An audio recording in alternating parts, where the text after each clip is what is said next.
Olá, estamos de volta, segundo bloco do programa Verdade de hoje, discutindo os quase 10 anos de Bolsa Família. Além de você que participa por meio do telefone 3486-1721 ou pelo Twitter Hamilton Nog, participam aqui conosco Ieda Castro.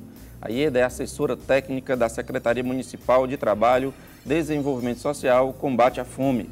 Também conosco Deodato Ramalho, vereador em Fortaleza e líder do PT na Câmara. Deodato, vou devolver a palavra a você, se você terminar de falar. Bom, na verdade, assim, só para concluir esse pensamento, dizer que, na verdade, principalmente em relação não todo mundo, não vou generalizar, mas, grosso modo, o crítico do Bolsa Família, ele se situa num patamar da sociedade, né, acostumado com os privilégios de classe que esse país sempre teve. A história desse país foi construída assim. Quer dizer, todos os programas que são voltados, ou que eram voltados para atendimento da grande maioria desassistida desse país, sempre foi tido como esmola, sempre foi tido como algo assistencialista e de manipulação, sempre foi tido.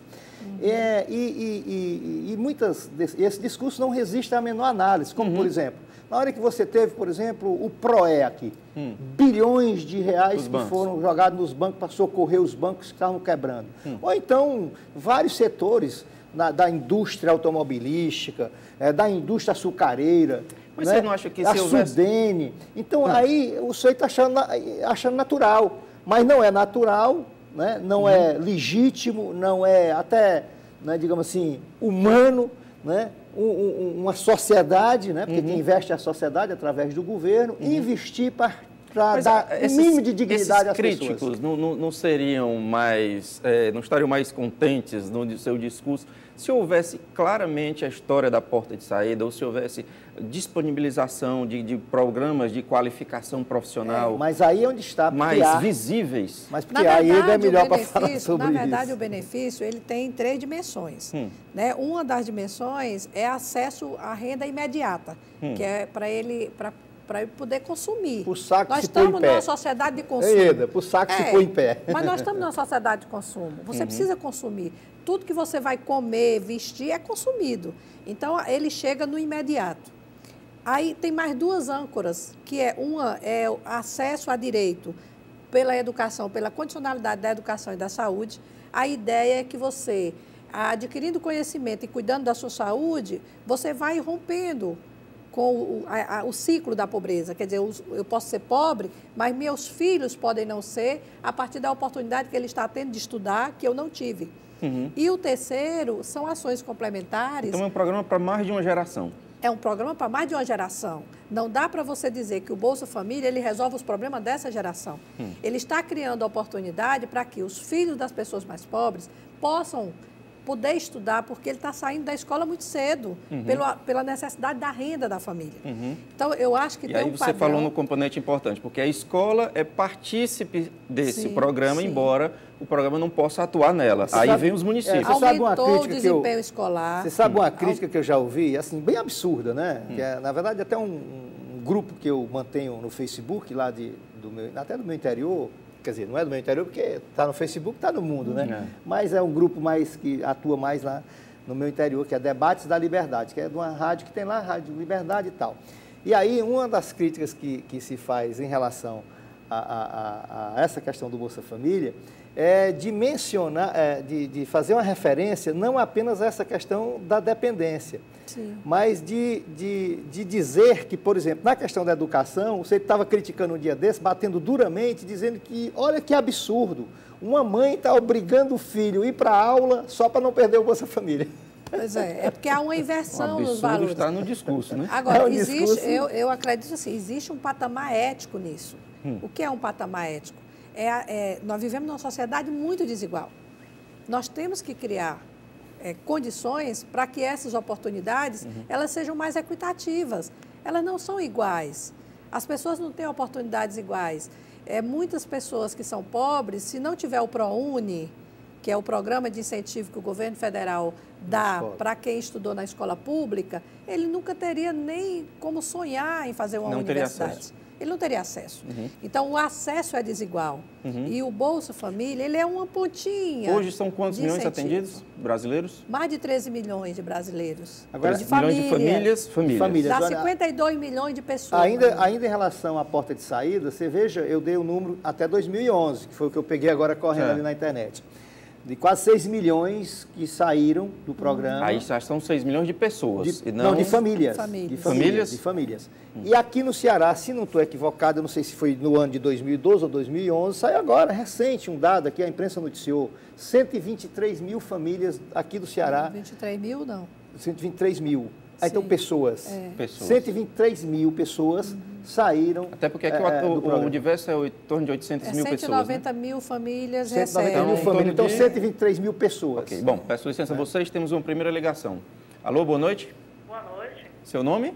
Elza de Calcaia. Elza, Calcaia? É. Elza, pois não, você tem pergunta ou comentário? O meu comentário é porque o Bolsa Família vem desde a época da Ruth Cardoso, correto? Certo. Correto. Aí ela fez com intenção, porque era uma mulher altamente inteligente. Então, eu tenho orgulho de ser mulher e ter essa mulher ter feito essa proeza tão grande para o Brasil. Por que a fiscalização em cima do Bolsa Família e também não dê condição de trabalho para esse pessoal? Porque muita gente não quer trabalhar mais hoje com medo de perder o Bolsa Família. E gostaria da fiscalização em cima dos professores, para ter qualidade de ensino, certo. E em cima do aluno, que o aluno às vezes nem vai para a escola, mas ganha por cabeça. A prefeitura ganha por cabeça de aluno que está lá matriculado. Às vezes nem apresenta mais no colégio. Por isso que as crianças estão aí no meio da rua, que os pais não tomam conta. Muito obrigada. Elza, eu que agradeço a sua participação. Muito boa noite. Quem quer comentar? O que a Elza está falando faz sentido, aquilo que eu falei dos serviços públicos.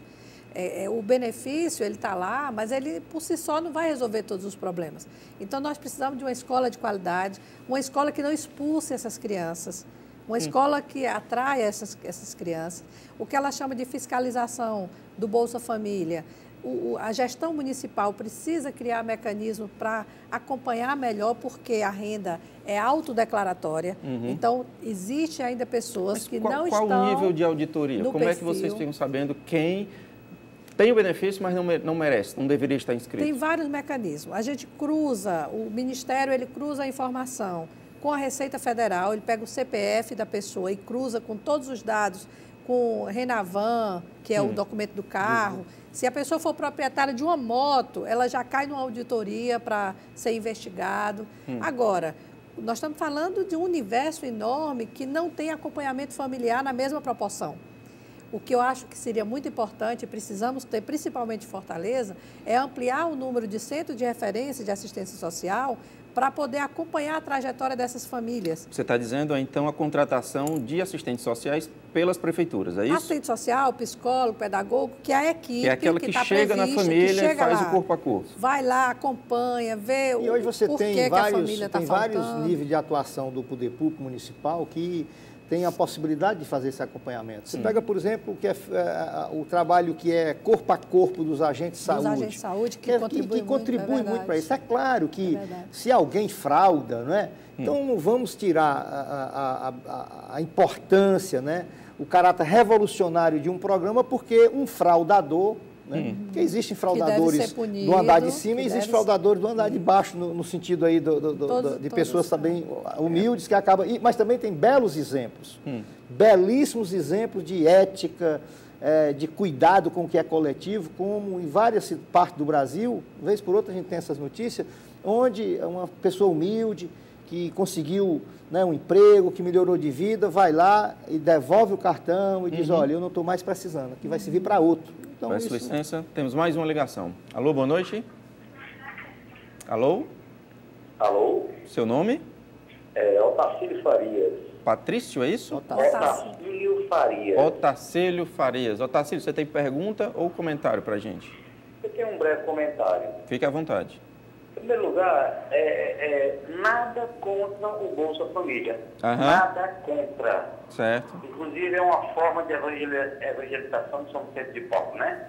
Vai falar de Deus, sacia a fome dele para falar de Deus. Senão ele não vai acreditar no teu Deus. Agora, acredito que os governantes devem mudar a sua estratégia desse país. E da sociedade. Existe um momento importante na sociedade moderna 3 categorias fundamentais, classificando. Em primeiro lugar, né, educação. Em segundo lugar, saúde. E, infelizmente, em terceiro lugar, segurança. Por falta de desmandos, de planejamentos, né? A insegurança por falta de planejamentos. O professor ele deve ser valorizado como o ser mais importante da sociedade, porque ele é o formador desde as crianças lá na base, até formar-se o doutor, o juiz, o advogado, o vereador, o deputado. Otacílio. Ok. Certo? Tá Segundo bom. lugar, a saúde. O cidadão bem formado da educação, para ser mais breve e encerrar, que eu fico o tempo da curva, um cidadão bem formado na educação, ele não vai precisar pedir nada a ninguém. Um cidadão bem formado na educação, com saúde, ele vai à luta. Com segurança, ele resolve os problemas da sociedade. Otacílio, muito obrigado pela sua participação. Muito boa noite. Alguém quer comentar? Olha, eu acho que, eu até tenho a impressão que é correto o que ele coloca. Agora, só quero lembrar, eu acho que é importante lembrar, que nós vivemos num país que foi historicamente marcado pela desigualdade, né? Então, nós estamos falando, por exemplo, Fortaleza, 75% da população de Fortaleza depende de tudo que é público. 75%, uma cidade muito pobre. Então, nós não podemos, a pretexto de não conseguir dar o máximo, negar o mínimo. O que é que eu quero colocar? Por exemplo, na época que a gente discutia a reforma agrária aqui, né, o sujeito, os direitistas, principalmente, que eram contra a reforma agrária, diziam para que dar terra se não vai dar condições de trabalho, se não vai dar assistência técnica, se não vai dar crédito. E aí eu colocava muito isso. Olha, você, a pretexto de não poder dar o máximo, vai negar o mínimo, que é a própria terra, o mínimo que o cara tem que ter para começar a produzir. Então, eu penso que é óbvio que a educação é a base de tudo. Né? Não tenha dúvida disso. Aliás, quando se fala em educação e saúde, eu fico um pouco na dúvida, porque é o seguinte, usando essa expressão popular que eu usei nesse instante, né? Saco vazio não se põe em pé, não se põe em pé. Se o sujeito está passando fome, ele não tem como ir para a escola. Não adianta ter uma escola boa. Não adianta ter uma escola boa, ele está passando fome.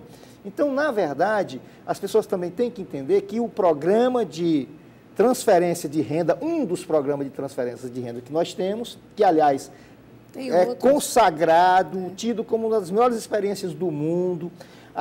Recentemente eu vi uma estatística, Ieda, que você falou em Equador, eu não sei se, me parece que é em números absolutos, parece que a última pesquisa que saiu, que os 2 países que mais avançaram no mundo nessa questão, em termos de retirada de pessoas da linha da miséria, foi o Brasil e o Equador. E o Brasil também li isso, acho que foi a pesquisa da OIT, Organização Internacional da Organização Internacional do Trabalho. Trabalha muito com a perspectiva de direitos universais. Então, lá o benefício de transferência de renda não tem nem condicionalidade, é um direito. Porque eles entendem que todo ser humano precisa ter acesso a uma renda. E aqui nós temos a condicionalidade que muita gente teima em fazer propaganda na internet. E o Equador não tem condicionalidade. Dado de condicionalidade, que é a frequência escolar, né? O MDS divulga o seguinte: 14,7 milhões de crianças e 15,1 milhões de alunos adolescentes atendidos. Pelo menos assim eu entendi. Ele afirma, o Ministério, que 97% desse público é assíduo. Sim. Como é que a gente pode acreditar nessa aferição? Isso difícil entender, até porque há um pequeno colégio de interior que é difícil você mensurar essa assiduidade. O sistema de informação hoje, eles estão cada vez mais aperfeiçoados. Então, o sistema de matrícula, há um sistema de informação de matrícula. Lá na Boa Viagem do Deodato, então tem computador para... Nosso telespectador há pouco comentava, a matrícula, ele recebe pela matrícula, essa matrícula é acompanhada pelo Ministério, aquilo que ela fala do valor que o Fundeb paga por aluno. Então, ela tem razão, há uma necessidade, o Ministério acompanha a frequência desses alunos e no final do ano ele faz o dado quantitativo, ele mensura quanto de fato aquele aluno faltou ou não. É claro que o Bolsa Família não vai resolver todos os problemas de aprendizagem do aluno.